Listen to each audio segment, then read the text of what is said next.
Welcome to the Brain Factor Podcast with Joy and Laura, powered by Meridian Healthcare, approaching wellness with heart, one life at a time, one community at a time. This is a science-based conversation about real life. Our goal? To leave you with a few nuggets of wisdom, smile on your face, and maybe even a laugh or two. So let's jump in. Welcome to the Brain Factor. We're so glad that you could join us today. Today I have with me our guest co-host, Stephanie Esposito. She's been on several times in the past, and I know you guys all enjoy her based on the views that we get. Yeah. So happy she's to be back. Yeah, we're so happy to have you. Yeah. Laura isn't going to be with us today, but we are here today to talk to you about the hero's journey. And the hero's journey is a storytelling kind of template or vehicle that explains the adventure, the crisis, and the journey of someone. It could be anyone. We're going to talk a little bit about a superhero, maybe Superman today, and also relate it to mental health, because we think that, just my opinion here, that if people can see their recovery as a journey, we go on lots of journeys all the time, all different types of journeys. We, go to school, we go to college, we get jobs, we travel. There's all these journeys, and they're just part of a process. It's nothing inherently good or bad about the journey. Right. It's just a journey that we need to take. Yeah, and I think in a way you're gifting it to yourself. Yeah. This journey that's going to bring you to a better place. Yeah, absolutely, which is fantastic. I think it's important to talk about it in this way, maybe to connect with more people, but like 1 in 5 people every year experience mental health issues. 1 in 5. Yeah, that's and less wild. less than half of them seek treatment.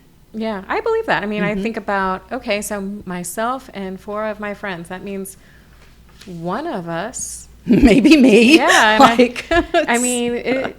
You never know. And it's really, that's a big number. Yeah. So it's really a positive look on, the struggle or the journey that we're going to take. So when I started looking into this, I first pitched it to Laura, because we always pitch ideas back and forth about what we're going to talk about. And I was like, I've got this really cool idea, and I think we could take the hero's journey, from storytelling. And, and you'll come to realize as we talk through this, like, all your favorite movies follow this journey. Yeah. All of them follow it. I was like, this really cool idea, and I think I can apply this to mental health and da-da-da. So then when I went researching, as I always do, I found that the American Journal of Psychiatric Rehabilitation had an article on this exact topic.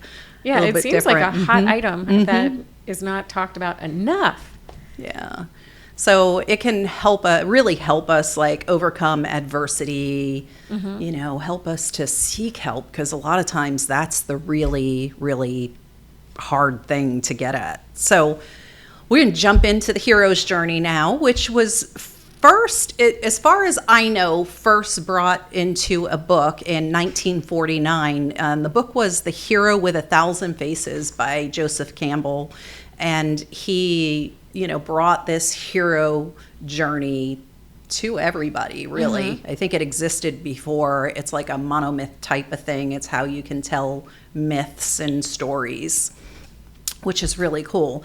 And it comes up with, do you want to tell us the ordinary world? So if you can imagine like a circle, and we'll put this in the comments, an image of this, but for those of you who aren't watching, and I'm not even holding it up right now, but I am motioning a circle.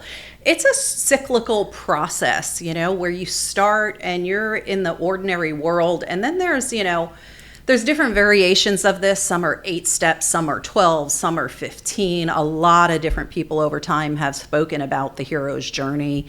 I picked a 12-step type of one with no connection to 12-step in mental health, but also skipping some of them. Well, and it makes me think of a clock. I mean, I'm like, okay, I just need to follow the clock. Yeah, absolutely. So you would start with, you're in the ordinary world, and then you head to call to adventure. And then the next step is step 3, if you're keeping count, refuse the call.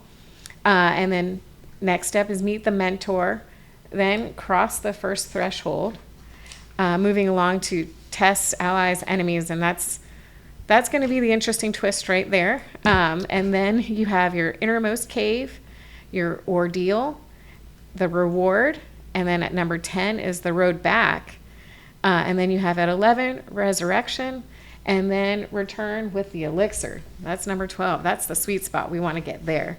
Yeah, it's pretty cool. So let's talk a little bit, because I think something that's going to be very relatable to most people across generations is going to be a superhero or Superman in this instance. So Superman, like, he's being raised by, I think, Jonathan Kent. I'm not sure if Superman's father.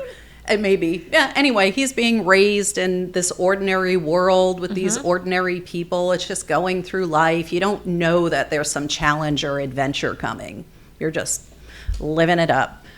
And then you get a call to adventure. So for Superman, it's kind of like he starts to realize, like, he's different. Something's going on. He's got, like, some superpower. I don't know if he, like, pushed something and it went flying, or, you know, what actually happened. Yeah, and I was thinking, like, at this point, when you start kind of realizing maybe there is something that I need to address, I think journaling would be a helpful tool to capture that and reflect upon it to then help you get to the next step. That's pretty cool. Yeah, because during that journaling process, like, if we apply this particular step to mental health, you might identify some disruption or some change that gives you some pause and makes you think about it. But then, you know, in the next step in the hero's journey is the refusal of the call. So for Clark Kent, he kind of denies his powers, like, uh-oh, what's going on? What happened to me? Why am I different? The same way that maybe we might dismiss anxiety or something like that. Or even saying, you know, when you go through, like, a car accident, that can cause a lot of trauma after. And when someone asks, are you okay? Oh, I'm fine. And when really you're not. You have some residual from that. You know, I know when I got into a car accident once, many moons ago, it was during a rainstorm. And so for a while, I didn't want to admit that, gosh, I get a little nervous driving in the rain. And, I'm fine. So I was refusing it. And then maybe you meet a mentor, because that's the next step in the journey. So maybe I say to Stephanie, you know, I noticed that, like, you're not, you know, when we want to meet at night or something, you're not coming out, or if it's raining, what's going on? Maybe, I don't know, is something going on? Yeah, and that's a great time for me to realize, oh, maybe I do have an issue. Yeah, that, you know, okay, so for Clark Kent, his father's teaching him responsibility, so he's kind of learning about these things. Thinking about what his journey's going to be. So then we cross the first threshold. So for Superman, he becomes Superman because he's met his mentor. His father's teaching him to take responsibility. He's kind of embracing this maybe now, but he's taking a step. He's like, oh, maybe I need to do something here. And in our example, Stephanie might be going, oh, maybe I need, you know, some help. Maybe I should talk to someone, you know, maybe it's my friend, maybe it's my primary care, or maybe it's a therapist, but maybe I need to do something. Yeah, you're asking yourself, what do I need to do to start feeling better? Like, more confident. For me, it was more confident in driving in the rain. Like, what do I need to do? Yeah. So then we start this journey where we've crossed over this threshold now, and then we get into the test, allies, and enemies. So, you know, we're going to meet some friends there, some foes there. So for Superman, he, like, faces a villain that he has to deal with. But he also, in the same period of time, he meets Lois. Yes. Yes, he meets Lois, who like lights up his world essentially, and encourages him and helps him the same way that, you know, your friend could support you or your therapist can help you. Yeah, but you also might have someone that's negative. Yes, because I think either way, you know, meeting folks, it's a nice reminder you're not alone. But there could be like the negative influence of get over it. Yeah. What's wrong with you? Yeah, just get in the car and drive. Yeah, or like just take an Uber. It's there you go. Maybe not the best. Rub answer. some dirt on it. You know. Yeah. So then you move into your innermost cave where you confront your trauma. Or for Superman, he's like, oh my God, I have to save the Earth. That's a lot of pressure. That's a lot of pressure. Yeah, that's definitely a lot of pressure.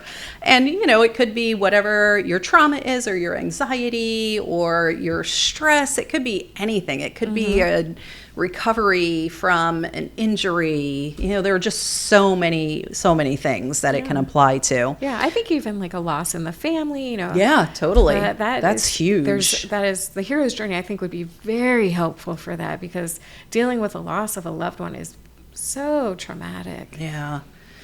So then we move into the ordeal phase where for Superman, he has to battle a supervillain. I don't know if it was like originally Lex Luthor or who it was. I need but a like refresher on not Superman. I know. I'm just going from memory, and I haven't seen a Superman movie in a really long time. But not just a villain like he faced over in the Test's allies and enemies. Like, this is a legit supervillain. Like, he's got to really dig deep inside and try to like battle this guy who's going to destroy the universe or the Earth at least. You know.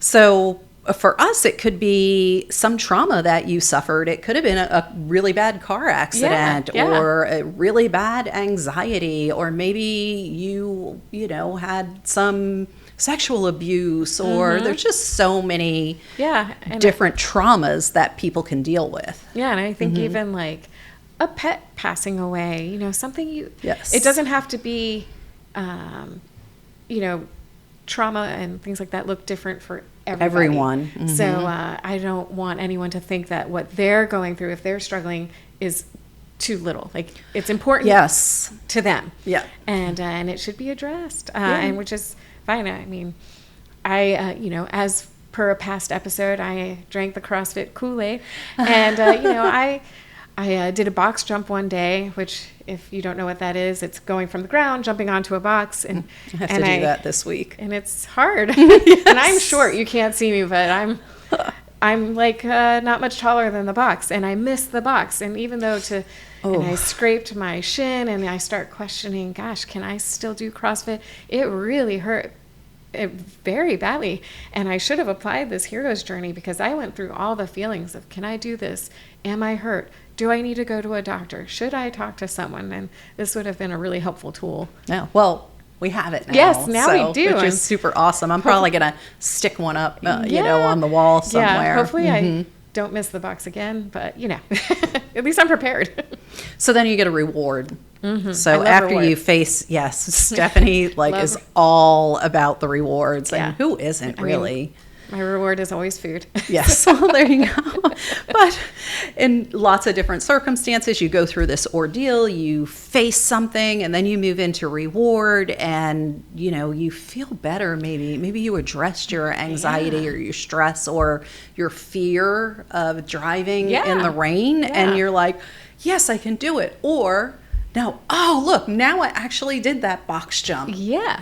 And you move past it. Yeah. So you're embracing your new life. And that's what Superman did in this point. He was like, oh gosh, I saved the world, and I battled the super villain. Yes, this is a thing now. Let me get it's part of my identity. Yeah, that's great. It is a thing.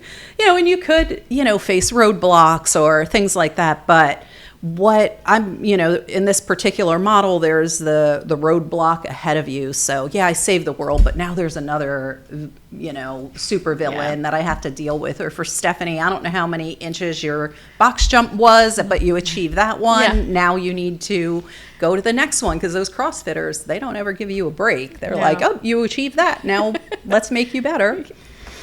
Yeah. So then you go and you have a resurrection or a big, change in your life, and you get to return with an elixir. So now you have some knowledge that you didn't have in the past. Like, wow, really cool. I have an elixir that I can share. Like, I know about the hero's journey, and I'm sharing it with you today. And if you follow a journey, now maybe you get through your journey. Like, I know you have some workout buddies that you go to CrossFit with, and if one of them has a similar experience with something, you could be like, yeah, I know, remember I did that box jump and it was really, traumatic. I almost quit because of that, but I have this magic elixir now, and it's called my experience. Right.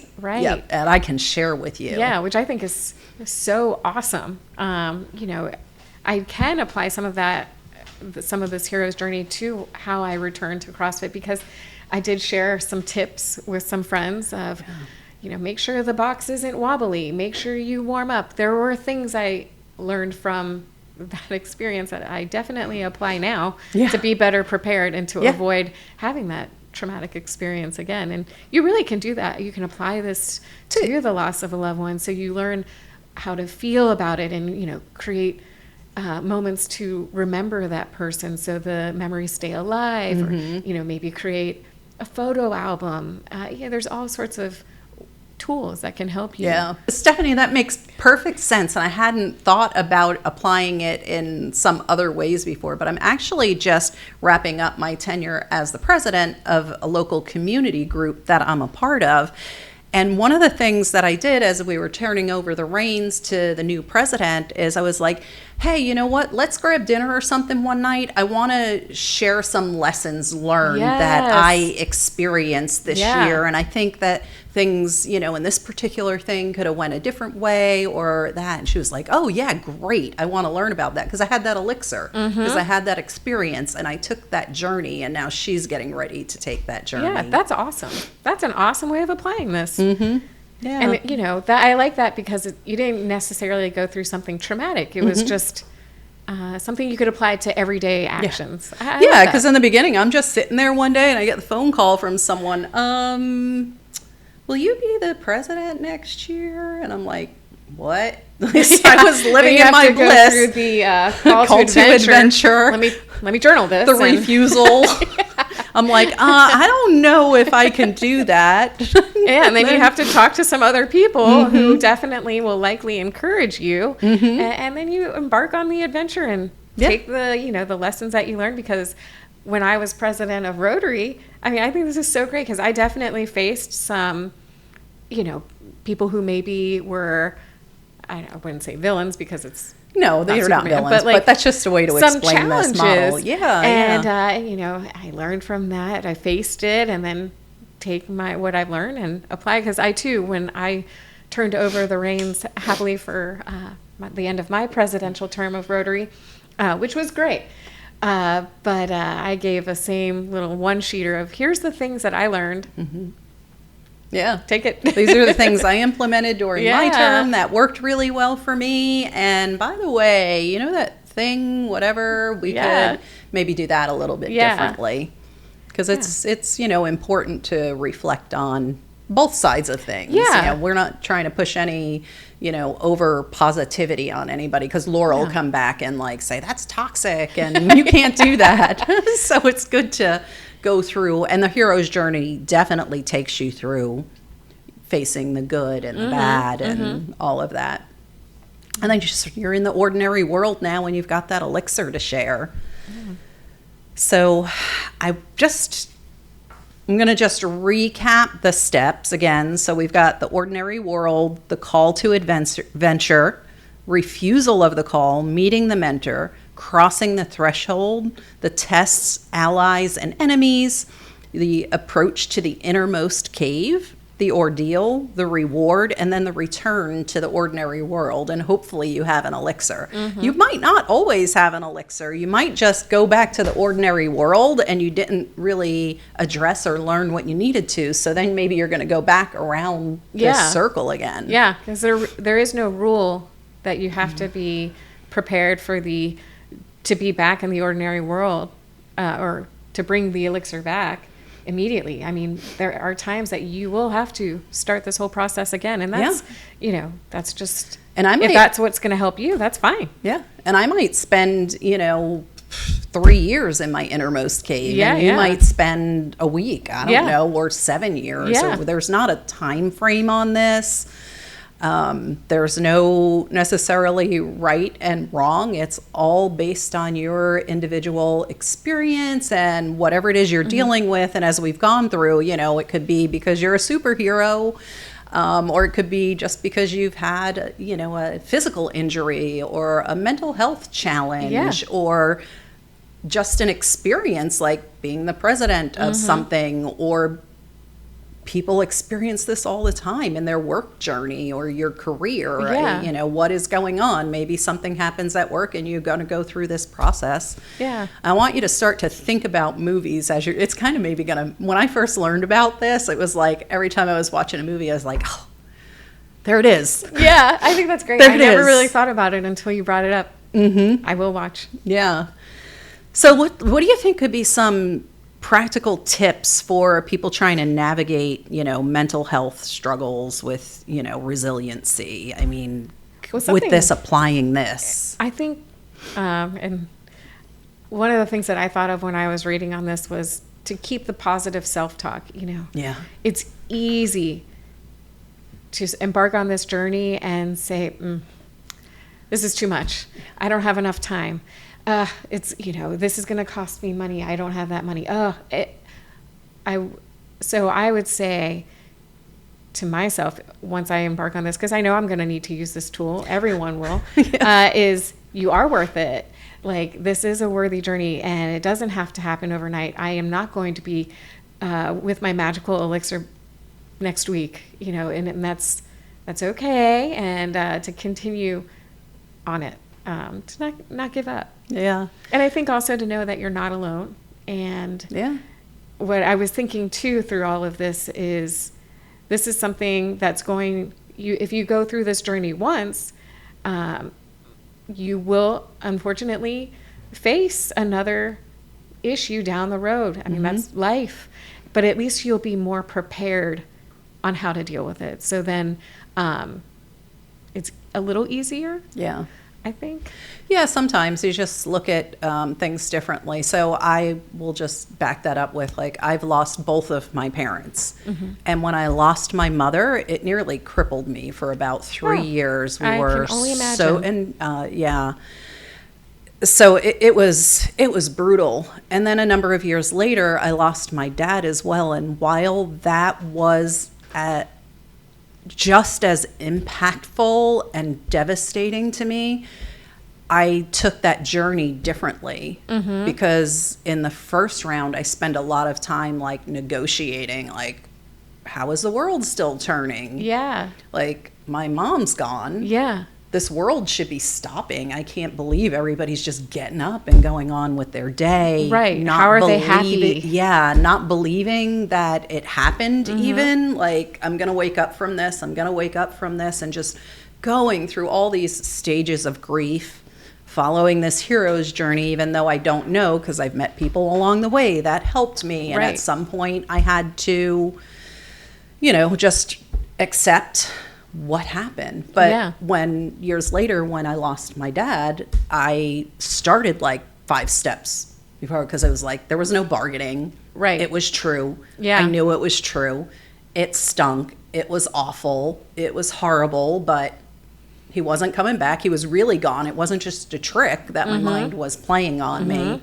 So which is a hard reality to face, but then, you were able to continue with life knowing these wonderful memories still exist, and it's hard. So it didn't make it necessarily easier, but it made the process probably move quicker, or I got to a Yeah. certain point, like Yeah. all that beginning stuff is like, don't even bother thinking about that because they're never coming back, and everybody's just going to go on with their happy little lives, and when they shouldn't, because Yeah. my parents are Yeah, gone. it's actually all about me right now. Right, And, yes. Of course nothing can happen.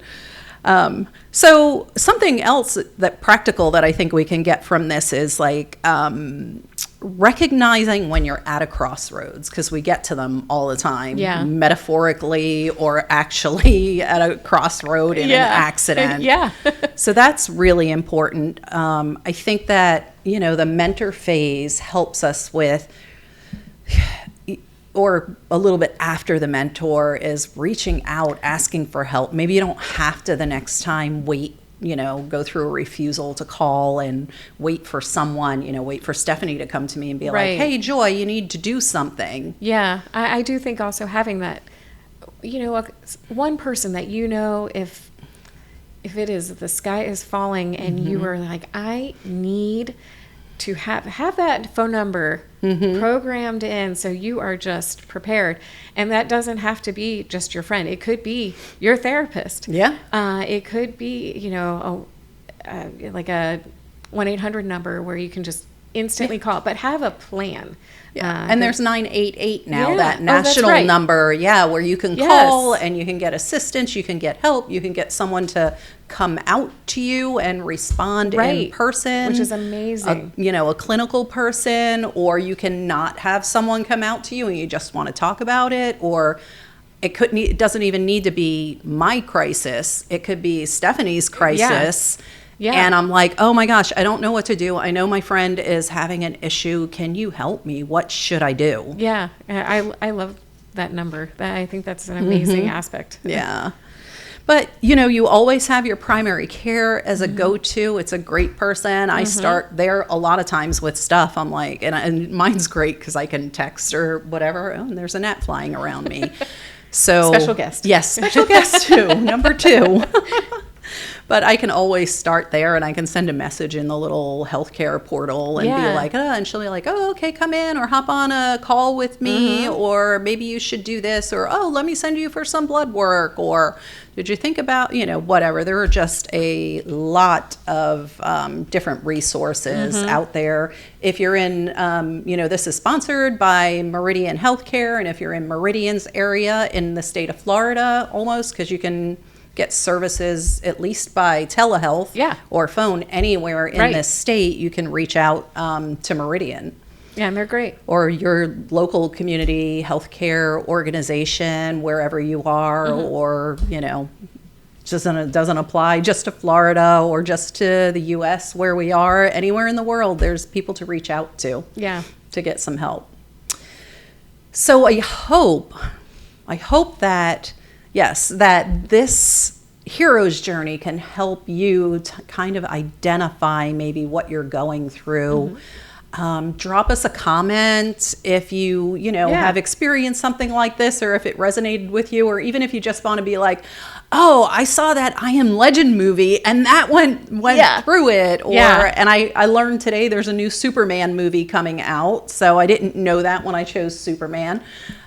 So watch that and see. You will really start to see this in your life, in the movies, in the books that you read, because it is a proven pathway. I want to thank you, Stephanie, for coming and talking about the hero's journey with me today. Yeah, I really enjoyed it. Lots of fun. And I think you're going to be with us next time. Yes, looking forward to it. So exciting. And we're going to be talking about kindness. So intentional kindness, which is something that, as long as I've known Stephanie, she's just been so passionate about it. Love it. So, yeah. So we'll see you next time. Thanks for listening to The Brain Factor. Joy and I are so thrilled to be having these needed conversations. We'd love to hear your feedback on this episode, so if you could drop a comment or leave a review with your thoughts or any requests that you may have, it would be appreciated. Don't forget to like, subscribe, and share with your friends. Living a healthier and happier life starts with one step, and we're excited to be on this journey with you. Until next time.